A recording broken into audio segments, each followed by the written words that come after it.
बिस्मिल्लाहिर्रहमानिर्रहीम। बेटा एक्सरसाइज 1.1 इसमें क्वेश्चन नंबर 1 है find the order of the following matrices. तो जब ये क्वेश्चन सामने आता है स्टूडेंट सबसे पहले यही पूछते हैं कि सर ऑर्डर क्या होता है और मैट्रिसेस क्या होते हैं। तो इसमें पहले इन दोनों को बताता चलूँ। मैट्रिसेस जो होते हैं बेटा ये मैट्रिक्स की प्लूरल फॉर्म है।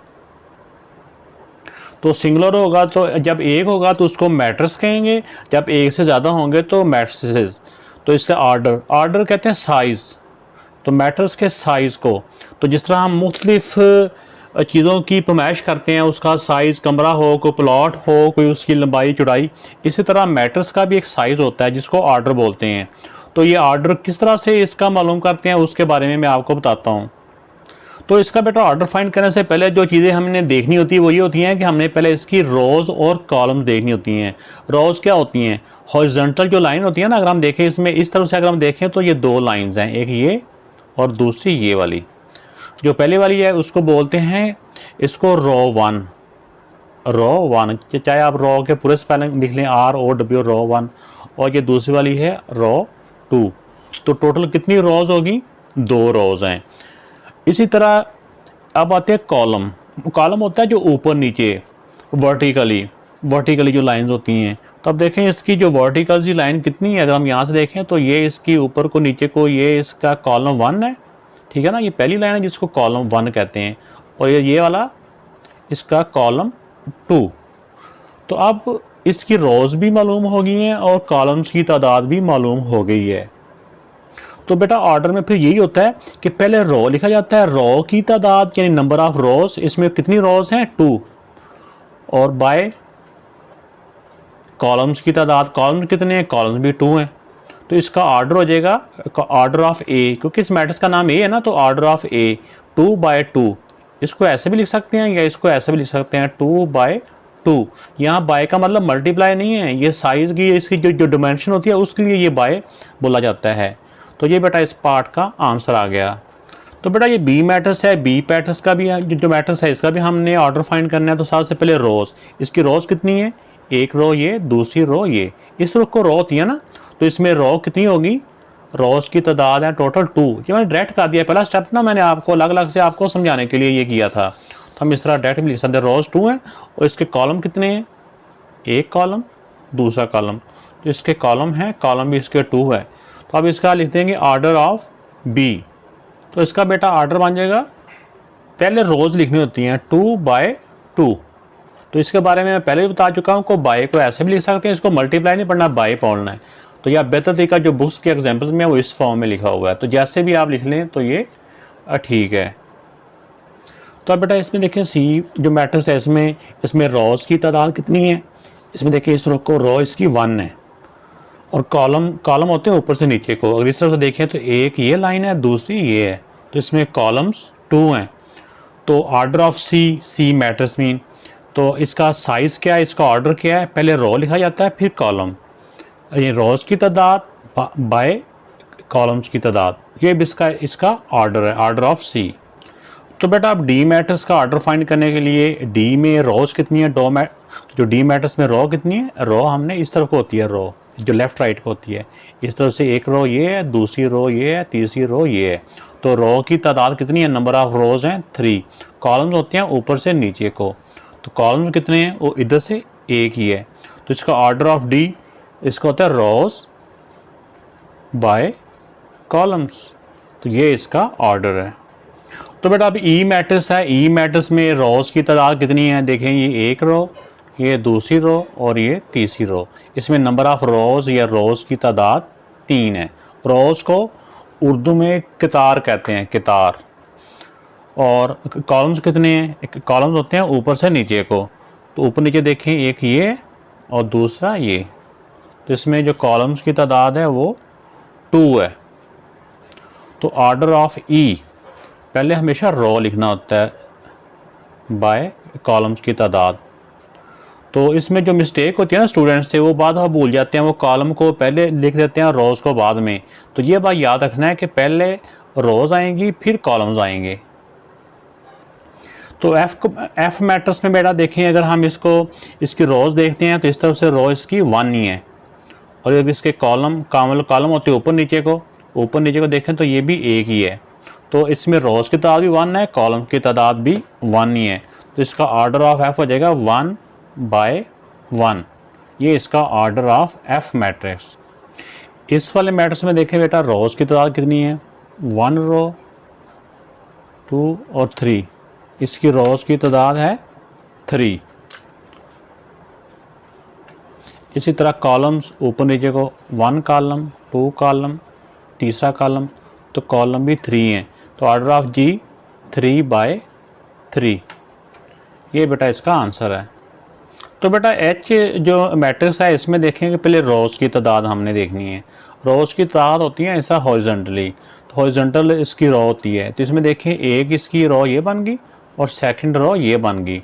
तो टोटल रो कितनी होगी हमारी, रोज़ 2 होगी। कॉलम्स होते हैं जो होती हैं वर्टिकल ऊपर नीचे को, एक कॉलम, ये दूसरा कॉलम और ये तीसरा कॉलम। तो कॉलम्स की तादाद है 3।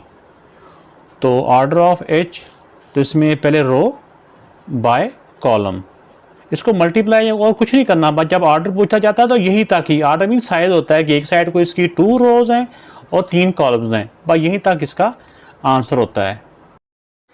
तो बेटा क्वेश्चन नंबर 2 है, which of the following matrix are equal. इनमें से कौन से मैट्रिक्स इक्वल हैं। काफ़ी ज़्यादा इसमें दिए हुए हैं, तो इसमें से ये देखना है कि ये टोटल 10 मैट्रिक्स है, इसमें से कौन कौन से मैट्रिक्स आपस में इक्वल हैं। तो इक्वल के लिए 2 जो बातें ना वो ज़हन में होना ज़रूरी है। एक बात उसमें ये होती है कि उनका ना ऑर्डर सेम हो। ऑर्डर के बारे में हम पहले पढ़ चुके हैं कि ऑर्डर ऑफ अ मैट्रिक्स क्या होता है, यानी उसके कॉलम्स की तादाद और उसके जो रोज़ की तादाद, उसके कॉलम्स की तादाद दोनों बराबर हों। ठीक हो गया कि जितना एक मैट्रिक्स के रो कॉलम है उतने ही दूसरे मैट्रिक्स के रो कॉलम भी उतने ही होने चाहिए। तो आप देखें, और दूसरी बात, और दूसरा होता है कि उनके जो एलिमेंट हैं उसकी जो एंट्रीज हैं, उनकी जो कॉरस्पॉन्डिंग एंट्रीज हैं वो भी सेम हो, एक जैसी हों। जैसे इसका देखें, इसका ये पहली एंट्री मैं डी समझाता हूँ पहले। डी इसका देखें, इसका जो रो 1 है और कॉलम 2 है, एक बात होगी। अब ये उस मैट्रिक्स के इक्वल होगा जिसकी रो 1 और कॉलम 2 होंगे, एक बात। लेकिन साथ साथ दूसरी बात भी देखनी है, इसके पहले एलिमेंट 5 है, दूसरा एलिमेंट 3 है। तो अब जिस किसी और का पहला 5 और दूसरा 3 होगा ना, ये उसी के इक्वल होगा। तो अगर आप चेक करके देख लें आप सारों में, अगर तो आपको क्विज जैसा कोई नज़र आ गया फिर तो ठीक है, लेकिन ऐसा नहीं आएगा तो फिर नहीं होगा। जैसा कि आपको एक अंदाज़ा हो जाता है बच्चे जब स्टार्ट में करते हैं कि ये भी इसका जो रो है 1 है, कॉलम 2 है, तो इसका भी रो 1 है और कॉलम 2 है। तो लेकिन इसकी जो पहली एंट्री 5 है लेकिन इसकी पहली एंट्री 3 है, तो ये तो आपस में इक्वल ना हुए। एंट्रीज का भी सेम होना ज़रूरी है, उसके जो एलिमेंट है उसके अंदर जो नंबर लिखे हुए हैं उनका भी सेम बिल्कुल एक जैसे होना ज़रूरी है, तो फिर वो जाके मैट्रिक्स एक दूसरे के इक्वल होते हैं। तो कुछ यहाँ पे उन्होंने आपको कन्फ्यूज़ करने के लिए भी दिया हुआ है कि जैसे ही देखो ए है, ए की एंट्री है 3 और देखो किसकी है, ये 5 - 2 है। 5 में से 2 माइनस करो 3 होता है, ये बिल्कुल साथ साथ करके इन्होंने लिखा हुआ है। तो हम इसको ऐसे करके लिख सकते हैं A = C, यानी A मैट्रिक्स इक्वल टू है C मैट्रिक्स के। अब 3 और 5, अब देखें ये 3 और 5 है। अब इधर भी देखें 3 और 5 इसी रुख को होना चाहिए, पहले 3 फिर 5। इसका देखें ये 3 है और ये 3 + 2 5 ही है। तो इसको हम ऐसे करके लिख सकते हैं, हम लिख सकते हैं कि B = I मैट्रिक्स के। तो इसी तरह ये भी हो गया। अब पहला 5 और दूसरा 3 है। अब देखें ये किसी और का नहीं है। अब इस पे आ जाएं, इसका भी 2 ही रोज़ हैं 2 ही कॉलम्स हैं, इसके भी 2 रोज़ हैं 2 ही कॉलम्स हैं, इसके भी ऐसे ही हैं। अब देखें इसमें 4062 4062, ठीक है ना, पहला पहले के इक्वल है, दूसरा एलिमेंट दूसरे के, तीसरा तीसरे के, चौथा चौथे के, तो ये भी इक्वल हो गया। अब देखें किसी और के इक्वल भी तो नहीं है। अब इस पे आ जाए, इस वाले मैट्रिक्स में 2 + 2 4 ही होते हैं, 2 - 2 0 ही होते हैं। चाहे आप इसको मेंटली सॉल्व कर लें या ऊपर लिखना चाहते हैं तो भी लिख लें, ये इतनी बड़ी कैलकुलेशन होती नहीं है, हम इसको ज़बानी तौर पर भी इसको हम सॉल्व कर सकते हैं। ये 4 + 2 6 ही होते हैं और 2 + 0 2 ही होते हैं। तो ये मैट्रिक्स भी इनके इक्वल ही है। तो ये तीनों मैट्रिक्स एक दूसरे के इक्वल हो जाएंगे। हम लिख सकते हैं E = H और = J। तो ये तीनों मैट्रिक्स ही एक दूसरे के इक्वल हैं, आपस में इक्वल हैं। तो आप इधर आ जाएं एफ़ पे। एफ़ में देखें इसके ऊपर नीचे को, अगर आप इसका पहले ऑर्डर देखना चाहते हैं वो भी ठीक है, लेकिन जब प्रैक्टिस हो जाती है तो हम डायरेक्टली देख लेते हैं कि ये ऊपर नीचे को 2 ही एलिमेंट है, ऊपर 2 और नीचे 6 है, तो किसी और जगह पे भी 2 और 6 है। ये देखिए 3 में से 1 माइनस करो 2 ही होता है, और 3 + 3 6 ही होता है, तो ये ऊपर 2 आ जाएगा नीचे 6, तो ये 2 और 6 है F इक्वल टू जी के, F equal to G matrix के। तो ये बेटा इस तरह से इसको इक्वल मैट्रिक्स चेक किए जाते हैं। उम्मीद है कि आपको समझ में आ गई होगी बात। अगर कोई बात समझ में ना आई तो कमेंट्स में ज़रूर बताइएगा। बेटा क्वेश्चन नंबर 3 है, find the value of A, B, C and D. ये 4 वेरिएबल दिए हुए हैं, इसकी वैल्यू फाइंड करनी है कहाँ से, विच सेटिस्फाई द मैट्रिक्स ओकेशन, कि जो मैट्रिक्स की जो ओकेशन है इसको जो सेटिस्फाई करें। यानी ये 2 मैट्रिक्स दिए हुए हैं, ये दोनों मैट्रिक्स आपस में क्या है, इक्वल हैं। तो मैट्रिक्स इक्वल होने पे हमने देखा है, अभी ऊपर वाले क्वेश्चन में भी हमने देखा कि 2 मैट्रिक्स उस वक्त इक्वल होते हैं कि जब पहला एलिमेंट पहले की इक्वल होता है, दूसरा एलिमेंट दूसरे के इक्वल होता है। वैसे हमें नहीं पता इक्वल है या नहीं है, लेकिन क्योंकि उन्होंने क्वेश्चन में बता दिया कि ये इक्वल हैं, तो इट्स मीन ये इक्वल ही हैं, तो हमने इसलिए इक्वलिटी की जो इसकी प्रॉपर्टी है उसके जो मुताबिक है, पहले एलिमेंट को हम पहले की इक्वल लिखेंगे, दूसरे को दूसरे के इक्वल, तीसरे एलिमेंट को तीसरे के इक्वल, चौथे को चौथे की इक्वल लिखेंगे, क्योंकि ये आपस में इक्वल हैं, ये बताया हुआ हमने। तो आइए इसको सॉल्व करते हैं। जैसा कि बताया हुआ कि दोनों मैट्रिक्स इक्वल हैं, इसलिए पहला एलिमेंट इस पहले की इक्वल हम इस इक्वेशन के फॉर्म में लिख लेंगे। दूसरा एलिमेंट जो है ये दूसरा इस दूसरे एलिमेंट के इक्वल है, इक्वल टू -7। इस तरह तीसरा एलिमेंट C-1 इक्वल टू तीसरा एलिमेंट तीसरे के इक्वल है। इस तरह चौथा एलिमेंट है 4D-6 इक्वल टू 2D। तो ये बेटा इसके 4 एलिमेंट्स की मदद से हमने 4 इसकी इक्वेशन बन गई है। इनको हम ऐसे करके नाम दे देते हैं, इक्वेशन 1, ये 2, 3 और ये 4, इक्वेशन 4। तो सबसे पहले हमने इसमें वो वाली इक्वेशन सॉल्व करनी होती है जिसमें एक ही एलिमेंट होता है, एक ही एलिमेंट, जिसमें एक ही वेरिएबल होता है। तो एक वेरिएबल वाले को सॉल्व करना आसान होता है, जिसमें 2 वेरिएबल दिए हों वो हमारे लिए पॉसिबल नहीं होता। तो अब देखें सिंगल वेरिएबल कौन सी इक्वेशन में है, एक इसमें, इस वाली जो तीसरी इक्वेशन है इसमें एक ही वेरिएबल है C है सिर्फ, और एक चौथी वाली इक्वेशन में भी सिर्फ D है, दोनों D है ना, D है, ये भी D है, तो एलिमेंट तो वेरिएबल तो एक ही बनता है ना ये। तो आप जिसमें सिंगल वेरिएबल है पहले हम उस इक्वेशन को सॉल्व करेंगे। अब हम सॉल्व करते हैं फ्रॉम इक्वेशन 3। ये नंबर हमने लिखी इसलिए होते हैं तो ताकि यहाँ तो हम बोल के बता रहे हैं कि हम इक्वेशन 3 लिखने जा रहे हैं, लेकिन जब पेपर हम सॉल्व करके घर आ जाएंगे, जो एग्जामिनर होगा, जो पेपर चेक कर रहा होगा, उसको नहीं ना पता कि हाँ आप क्या कर रहे हैं, वहाँ पे हमारी स्टेटमेंट नहीं बताना होता है कि हम क्या कर रहे हैं। तो फ्रॉम इक्वेशन 3 यानी हम इक्वेशन 3 लिखना चाह रहे हैं, C-1 इक्वल टू 3। ठीक हो गया ना। अब C की वैल्यू फाइंड करनी है, C इधर ही रहेगा, बाकी नंबर सारी इक्वल के उस पार शिफ्ट हो जाएंगे। -1 है, उधर जाके क्या हो जाएगा +1, और 3 में 1 प्लस किया तो 4। तो ये बेटा इसमें C की वैल्यू आ चुकी है। तो अब आप C की वैल्यू किसी में भी पुट कर लें। इसमें अगर देखो ना, अगर हमारे पास ये इक्वेशन 1 है, इसी को लेते हैं फ्रॉम इक्वेशन 1,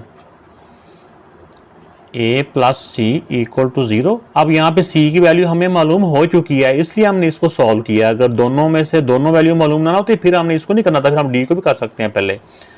अब A को एज इट लिख लें, C की जगह पे C की वैल्यू लिख दें 4, जो हम मालूम कर चुके हैं, इक्वल टू 0। अब ये +4 है, उधर जाएगा तो -4 हो जाएगा। तो ये बेटा A की वैल्यू भी हमारे पास आ चुकी है। अब इसी तरह हम इक्वेशन 2 को भी सॉल्व कर सकते हैं, क्योंकि अब इसमें A और B है ना, A की वैल्यू हम मालूम कर चुके हैं, तो A की जगह पे A की वैल्यू पुट कर देंगे, बाकी फिर हमें B मालूम हो जाएगा। तो हम इसको लिख देंगे from equation 2, A + 2B equal to -7। A की जगह पे A की वैल्यू अभी हमने फाइंड की है -4 + 2B, ये एज इट इज़ आ रहा सब कुछ ही -7। अब -4 है, उधर जाके ये उधर शिफ्ट हो जाएगा, -7 उधर जाएगा तो -4 उधर जाएगा तो +4 हो जाएगा। अगर डिफरेंट साइन हो तो हमने माइनस करना होता है, इनको सब्ट्रैक्ट करना होता है ग्रेटर नंबर से स्मॉलर नंबर को, 3 और ग्रेटर नंबर का साइन। अब 2b के साथ मल्टीप्लाई हो रहा है, दूसरी तरफ जाएगा तो ये 2 उस तरफ जाके डिवाइड हो जाएगा। तो ये बेटा इसमें b की वैल्यू आ गई। अब रह गया नेक्स्ट d वाला पार्ट, ये लास्ट जो 4th क्वेश्चन है फ्रॉम क्वेश्चन 4। ये था 4d - 6 = 2d। अब इसमें जो d वाली वैल्यूज़ हैं उनको हम एक तरफ शिफ्ट कर देंगे। जैसे ये भी 4d वाली है ना, ये वाली और ये वाली, इसका रूल हमने पहले 7, 8 में पढ़ते आए हैं। इनको हम इस तरफ पहले d वाली वैल्यू को एक तरफ शिफ्ट कर देंगे। ये +2d है, उधर जाएगा तो -2d हो जाएगा।